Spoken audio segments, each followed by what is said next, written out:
If you're having trouble finding tactics in your games and puzzles, then this will not only improve your tactical vision, but also gain you hundreds of rating points because tactics are crucial in chess. So the method I'm about to show you is called CCT, Checks, Captures, Threats. When looking at a position, you first look at checks, then captures, and then threats. And I will demonstrate this method by solving some puzzles. So in this position for white, we have rook f6 check, and after that the king will move to g7. Notice how our queen is pinned to the king, so we can't move our queen on the f file. So what we need to do is when the king moves over to g7, giving a check on f7 isn't the solution here. What you should instead do is h6 check, and after that the king only has two options, and wherever the king goes, this will be mate because the pawn is covering g7. So let's see if we are right. h6 check, and that's checkmate. Perfect. And over to the next puzzle. Let's look at checks in this position for white. We have queen e7, queen e8 check, but that'll just get taken. We have a couple of checks over here, but they don't really do anything because our queen is just going to get captured. We also have a check with a knight, and then the queen will take, and after that we can take the bishop and we win a pawn. But that's not the solution. This is the right idea, but we need to reverse the move order. So what we instead do is we capture on h7 first, then the queen will take back, and then knight g5 check. And that forks the king and queen. And after the king moves, we simply take the queen, and we won a bishop and a pawn. So let's see if it's right. Yep, knight g5 check, and we will take the queen. And notice how our knight is not trapped, because if the king goes to g7, we can always go back to g5. And over to the next puzzle. Alright, let's think about this for a second. Alright, so in this position, we have a couple of checks. The first check is queen f7 check.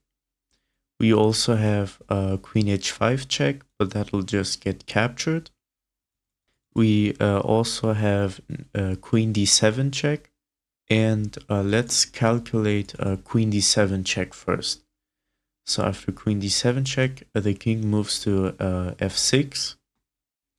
And then we could give another check, but then the king moves over to g7, and then we don't really have anything after that. There's no checkmate. So what we instead do is look at queen f7 check.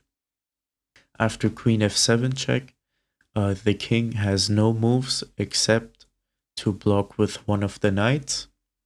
And let's say they block with this knight here, then we can give a check to the king with our bishop. And if the pawn moves to block, we have queen e6 check, and that's checkmate. And let's just look at the other variation. With this knight blocking, we essentially execute the same idea, which is checking with the bishop, but instead of on d3, we do it on h3, right? And that's also checkmate. So let's see if our method works.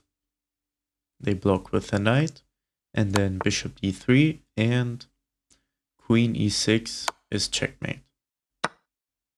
And I will solve one more puzzle. Let's think about this position real quick. So we first look at checks.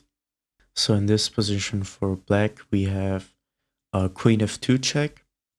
Then the king will go over to d1. And after that, it's not so clear how to continue the attack or the checkmate. Let's look at the other check with the rook on f2. Then the king will go over to d1. And notice how the king on d1 has no legal moves. So if you can somehow deliver a check, that'll be checkmate essentially. Unless they block with a rook, but then it'll just get captured because the rook is on f2. So rook f2 check, king d1. And then we have queen g4 check. And then they will have to block somehow. If they block with the queen, we will take. If they block with the rook, we will also take. And then that's checkmate. So let's see if a rook f2 check works. Yeah, and we didn't need to play the other moves, and it was just the correct move. It's a very simple method. It will definitely help you in your puzzles and games. If you think this is going to be helpful and win you more games, consider leaving a sub. And I will see you in the next video. Goodbye.